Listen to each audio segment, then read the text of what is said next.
আমরা নামাজের মধ্যে আত্তাহিয়াতু পড়ি কি পড়ি না?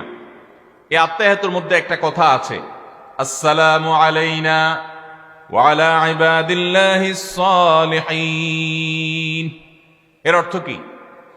এর অর্থ হলো, হে আল্লাহ, নামাজের মধ্যে নামাজরত অবস্থা দোয়া, এখানে দোয়া করছে মুসল্লি, হে আল্লাহ আসসালামু আলাইনা, আল্লাহ আমার প্রতি শান্তি বর্ষিত হোক, আমাদের প্রতি শান্তি বর্ষিত হোক, ওয়া আলা ইবাদিল্লাহিস সালিহিন, এবং আল্লাহর যত নেককার বান্দা আছে সারা পৃথিবীতে, সারা দুনিয়াতে যত নেককার বান্দা আল্লাহর আছে, এই সকল নেককার বান্দাদের প্রতি আপনি শান্তি বর্ষিত করেন।